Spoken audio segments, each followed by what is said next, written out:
Not sure what that means.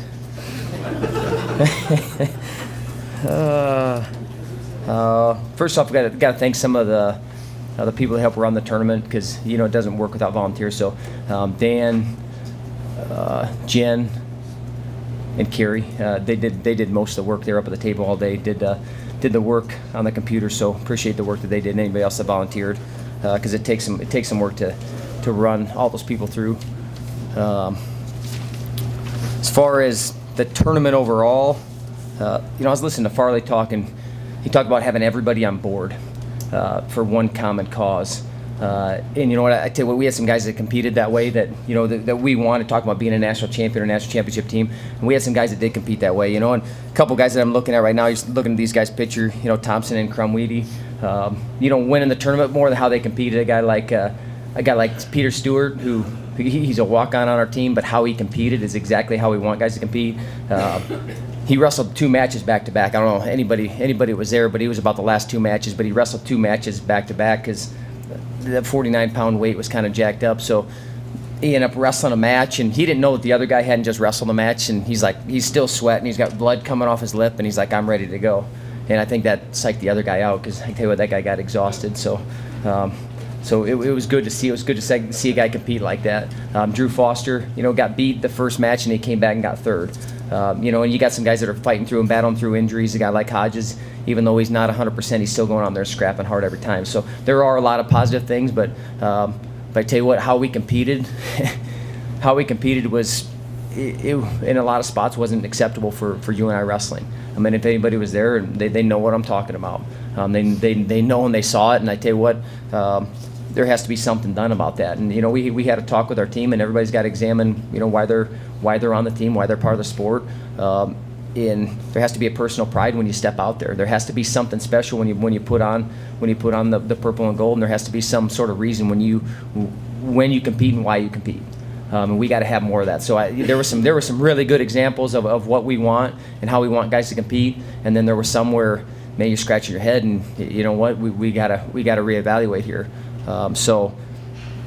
We can go through all the guys, and I know I missed a lot of guys. I think we had 4 or 5 guys get second. Obviously you want guys to finish. You want them to finish winning tournaments. You want them to finish on top and put an exclamation point on these events and win tournaments. Because anytime you win a tournament, I don't care what tournament it is, you feel good about it. We go into Midlands. We got finals this week. We got Midlands, which is a good event. It's kind of going through the seeds, and we'll have a handful of guys seated there. They could be seated. Some guys could be seated pretty high. Just depends on how much stock they put into some of the matches so far, how much stock they put in last year. I know Midlands, a lot of times they go on past Midlands a lot. They really look into that. So I know we'll send 15 guys there. Got an idea of the 15 that'll go. Some of that could change, because I tell you what, we had a couple guys that competed the way that I want to see guys compete. I don't care the talent level, I care about the effort level. And tell you what, there was a couple guys that I'm pointing to, and you know what, they probably worked themselves into going to Midlands. They deserve it just because they competed that way.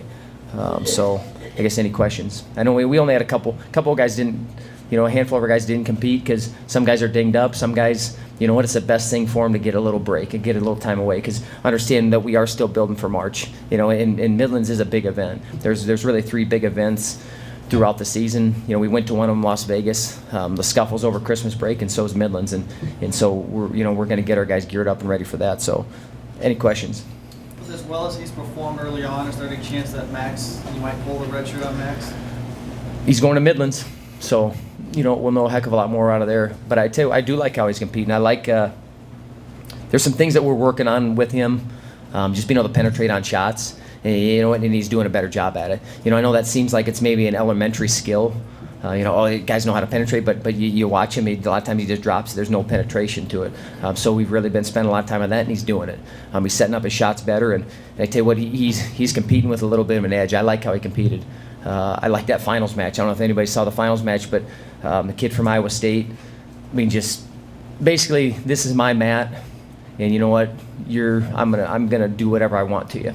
And that's what he did to him. Because the last match, the guy got, in some positions he got a little bit dirty, and he remembered that. And he set an example. He's like, okay, you want to do that to me? I'm gonna go score points on you. I'm gonna tech fall you in about 4 minutes.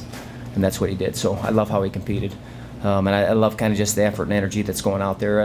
You know, like I said, we'll know a lot more about Midlands with some of these guys and where they're at, because I like how he's competing though right now. I do.